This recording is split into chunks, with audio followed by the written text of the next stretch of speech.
¿Qué tal? ¿Cómo les va? ¿Qué dicen? Eh, Hoy salí a correr, me agarró un puntito de desgarro, volví, iba a hacer el programa mucho más tarde, pero me comuniqué con un amigo de un juzgado federal por una litis de carácter administrativo que tiene el radicalismo en una provincia que no importa cuál. Y que,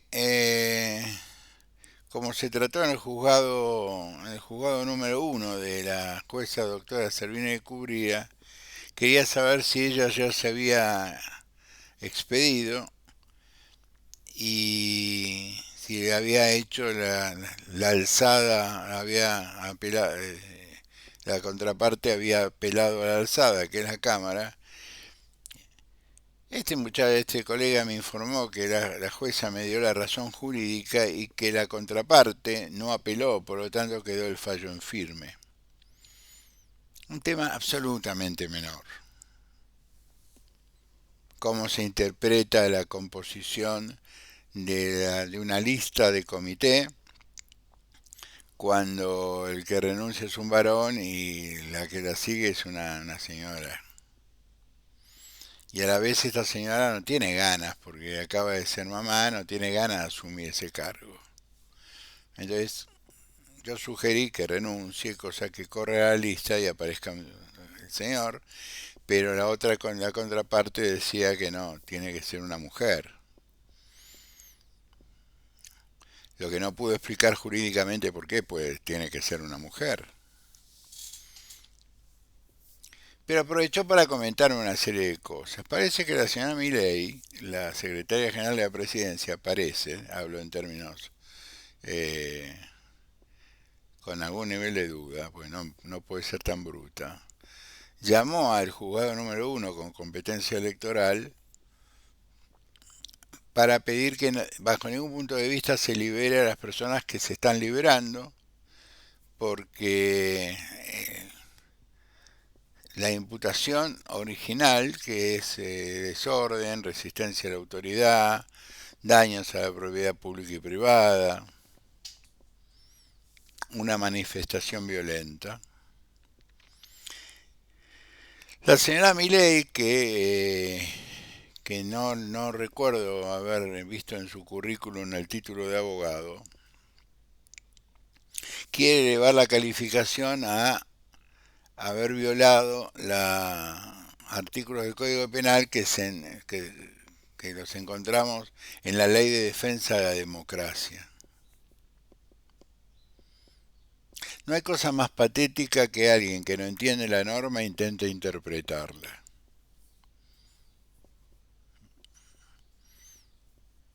Esto me hace acordar a aquel famoso cuento del Guernica, cuando fue expuesta en el Metropolitan de Nueva York y en la inauguración, el vernissage de inauguración, que estaba Pablo Picasso, el embajador de Alemania ante Naciones Unidas dijo que es una obra maestra, maestro.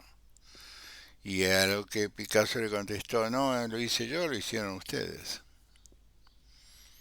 Porque lo que refleja el Guernica es el bombardeo de los Junker alemanes sobre un pueblo absolutamente indefenso al norte de España en territorio de la nación vasca.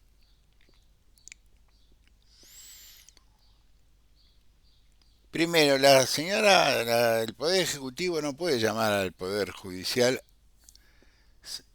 salvo para las fiestas. No puede sugerirle, en este caso parece que intentó ordenarle nada menos que a Chuchi, que interrumpiera las liberaciones y que se les imputara o que había liberado y a los que estaban la conducta de ataque al orden constitucional. Evidentemente esta señora, entre las cartas que tiró, nunca tiró el Código Penal, la Constitución Nacional, es decir, no conoce y no tiene nadie alrededor que diga, no, hasta acá llegamos, no podemos hacer más nada, está en manos de la justicia. Si le cargan daños a la propiedad pública y privada, desorden, resistencia a la autoridad, agresión a la autoridad, es perfecto, es caen derecho. Pero aumentar un escalón más y decir que intentaron romper el orden constitucional cuando la sesión nunca se interrumpió,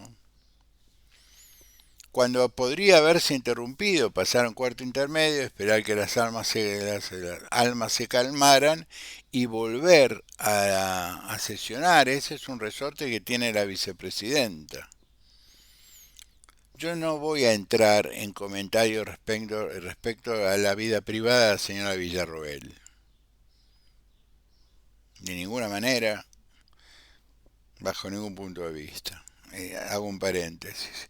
Lo que me parece execrable, si es cierto, que su vida privada la financiemos los que pagamos impuestos, porque este señor sigue pagando impuestos. Y ahora que se resolvió a favor de mis ideas, bienes personales, es decir, los que tienen bienes personales deben pagar, voy a seguir pagando bienes personales.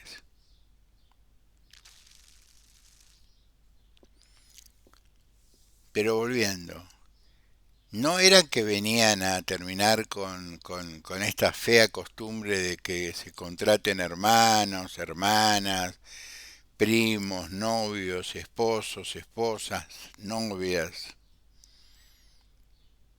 ¿Que la vida privada de las personas sea financiada por el erario público? Pregunta que hago. Por una información que está confirmada y está dando vueltas por las redes. Porque los medios no se animan a hablar de estas cosas. Volviendo. No da los incidentes como para aumentar la represión penal a que ya tienen, que no es menor, es bastante severo. Ruptura de propiedad privada y pública, por ejemplo, el canal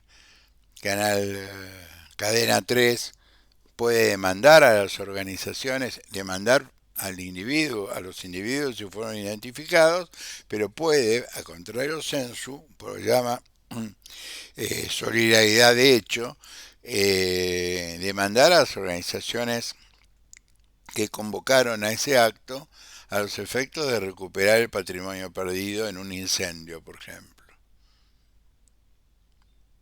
Ahora, a mí me resulta absolutamente loco, trastorno, de un elevado nivel de trastorno psíquico, que un funcionario, sea este quien fuera, de la presidencia de la Nación, llame nada menos que a María Romilda Servini de Cubría a decirle cómo tiene que interpretar el derecho. Esto es grave. Porque si yo fuese un abogado jodido, si puedo probar que esto fue así, no es solamente un rumor de un funcionario del Poder Judicial, se confirma que fue así, yo la demando a la señora secretaria de la Presidencia por el delito que ella quiere demandar a otros, porque intentar influir en un poder del Estado como es el Poder Judicial sí atenta contra la democracia. Por eso yo lo que recomiendo siempre al poder Ejecutivo, cuando es nuevo, lean la Constitución, tengan abogados de confianza alrededor. Que diga, yo puedo decir esto. A la semana, 15 días de estar en el gobierno, solitos, sin ayuda, se dan cuenta que hay límites, que hay cosas que no se pueden decir. Es preferible no hablar. Pero como esta es una administración que necesita hablar para estar activa,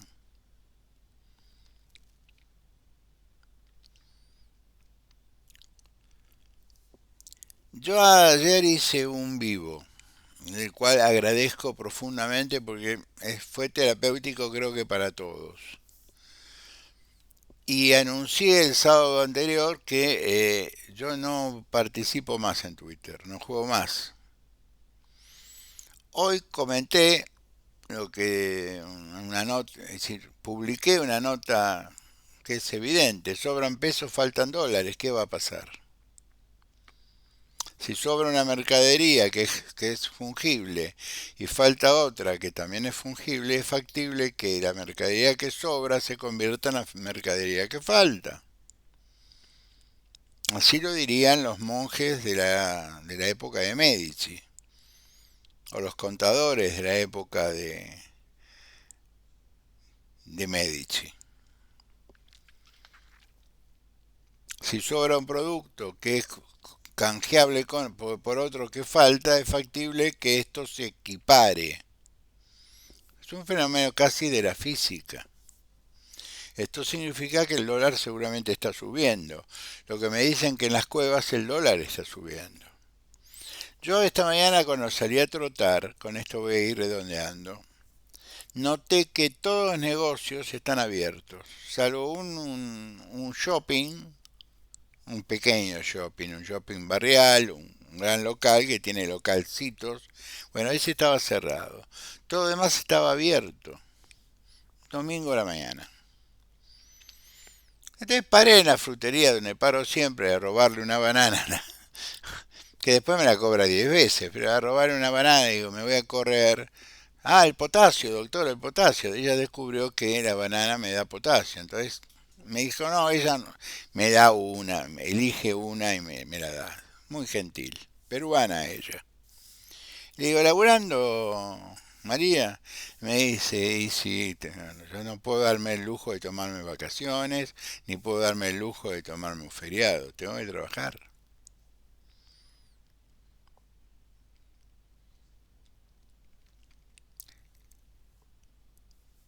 Hoy acá se conmemora la muerte de Martín Miguel de Güemes, personaje que para mí, hasta antes de llegar acá, era una calle de Palermo. Lo estudié en la primaria, pero por arriba. Ya con los años, habiendo pasado años, y bueno, tuve una época a partir de los 80, 90, que me empezó a interesar mucho de cómo habíamos llegado a donde llegamos, que estudié mucha historia argentina. Recomiendo a Saldías, por ejemplo. Historia de la Confederación Argentina, sus 3 tomos. Si quieren saber hablar de San Martín, Mitre es inevitable, pero lo más interesante de San Martín son sus cartas. Y sus cartas fueron publicadas por una editorial peruana que creo que se llama El Estuario, eh, por un historiador que ya me voy a acordar, lo voy a poner abajo en los comentarios. Las cartas de San Martín son fantásticas, dirigidas al director supremo, Juan Martín de Pueyrredón, el cual que algunas se han conocido, donde San Martín era una máquina de pedir porque tenía que cruzar los Andes e independizar 2 países. Y desde acá le contestaban no se podía.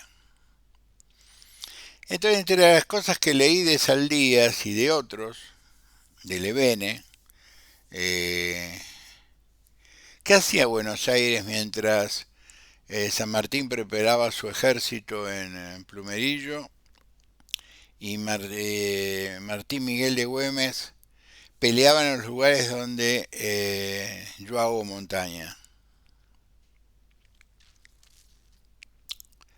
¿Qué hacía Buenos Aires aparte de conspirar? Contrabandeaban. Buenos Aires era una ciudad de contrabando, como Montevideo era el puerto de aguas profundas. Buenos Aires era una ciudad de contrabandistas. Que si nuestra historia de evadir impuestos viene desde antes de 1810. Entonces, hoy se me ocurrió imaginar las dos construcciones. Yo que he tenido la enorme suerte de caminar con una mochila de 40 kilos y 2 bastones por los mismos lugares donde entraban o salían los realistas, tratando de tomar el norte de la Argentina y que estos tipos, los gauchos, con sus guardamontes que no eran de teflón, eran de piel de vaca, le salían al cruce a golpe de sable. Si nos ponemos a estudiar un poco la historia argentina, la única batalla que se libró contra los españoles se libró en el convento de San Carlos Borromeo, la batalla de San Lorenzo. Después siempre se peleó en otros países. Está bien, se peleó en Salta, se peleó en Jujuy, permanentemente, y la guerra llegó hasta Tucumán. Cuando Belgrano enfrentó a las tropas realistas que venían agotadas después del éxodo. Y acá se conmemora el éxodo jujeño.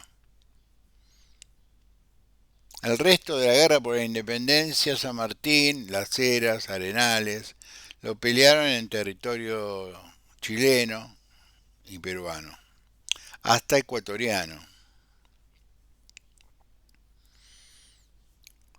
Pero no pude menos que recordar que mientras Güemes trataba de que los realistas no invadieran por el norte, y San Martín preparaba un ejército en Mendoza, mis vecinos los porteños, porque yo ahí nací, seguían viviendo el contrabando.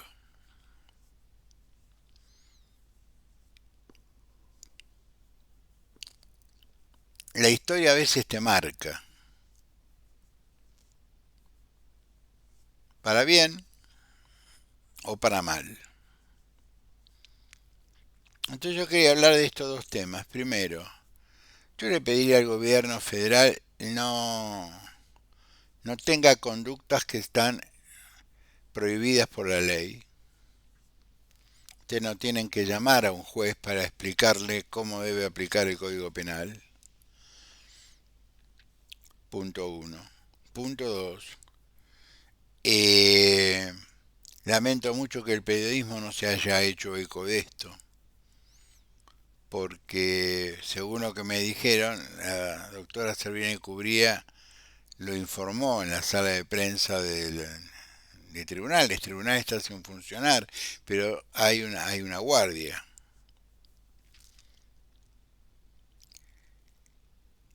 Y esta cosa que me parece absolutamente contradictoria,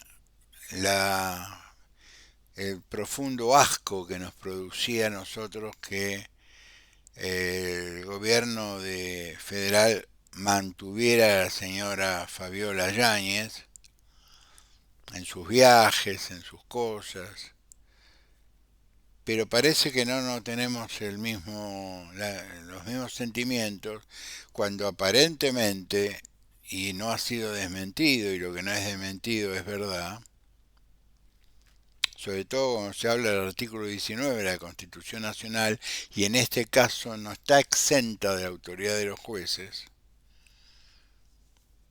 ¿Es posible que la vicepresidenta tenga una amiga con rango de directoria que gane 3 millones de pesos?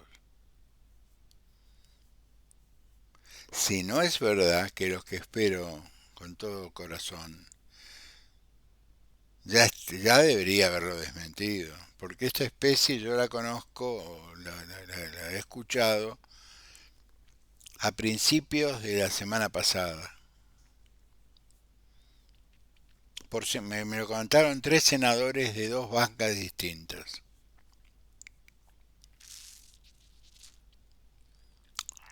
Y dije, estamos en una semana muy caliente. eh, es más, a uno le dije, no es de caballero meterse con la vida de una dama. Pero yo entre el sábado y el domingo lo vi publicado en un montón de redes sociales, y si le damos valor a las redes sociales cuando insultan a los radicales, ¿por qué no le vamos a dar valor cuando nos comentan que hay una persona que trabaja en el Senado eh, en el departamento de protocolo, cuya única actividad conocida es la venta de billutería. Torres de apellido. Es cuestión de buscarla en Google, cosa que yo hice. Y efectivamente,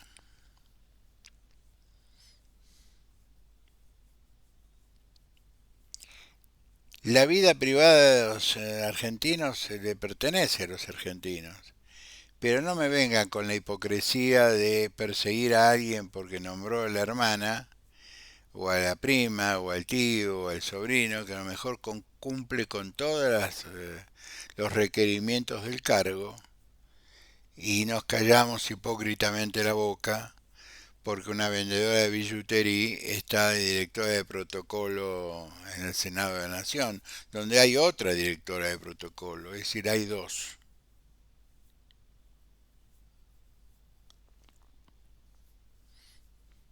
No me molesta la vida personal de la vicepresidenta, de ninguna manera, me parece fantástico. Lo que me molesta es que sean tan hipócritas.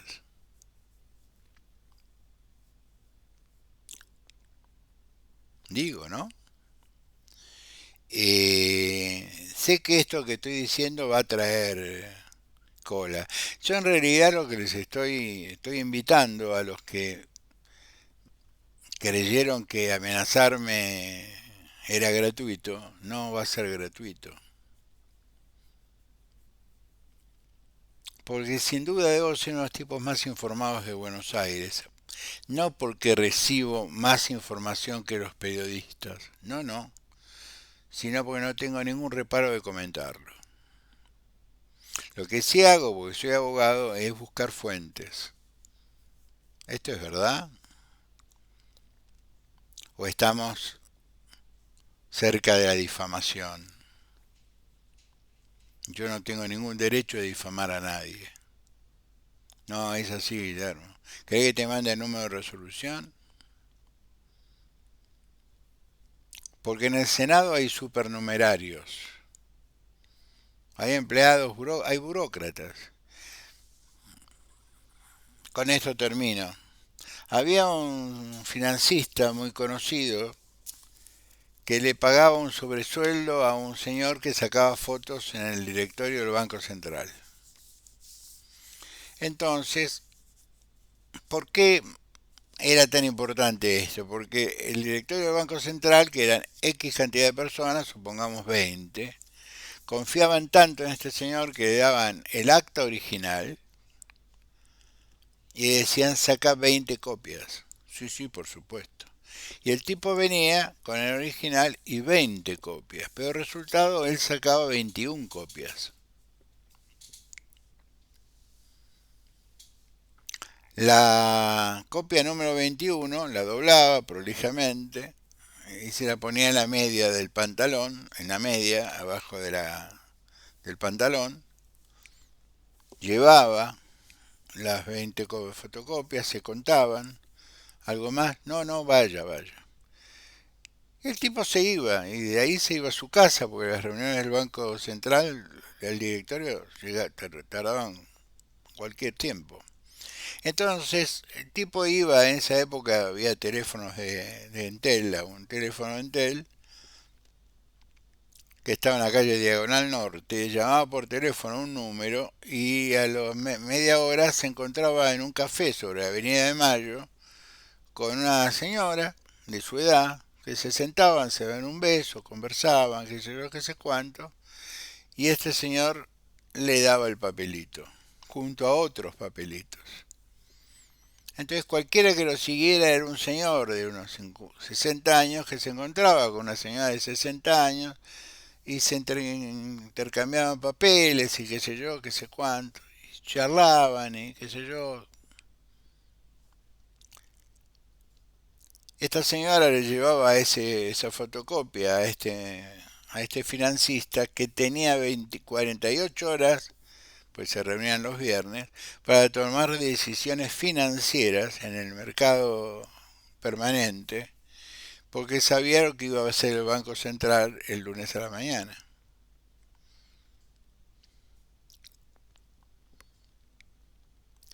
El periodismo argentino sabe lo mismo que yo y hace lo que un periodista nunca debería hacer, que es autocensurarse.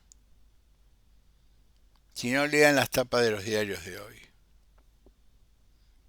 ¿Qué va a hacer dice Infobae, qué vamos a hacer los argentinos con el aguinaldo? Es tomarnos el pelo. Yo le contesté pagar deudas. No es mi caso, pero es el caso que conozco.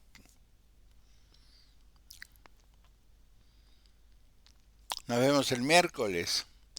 Les agradezco lo de ayer. Fue para mí fantástico volver a interrelacionarnos.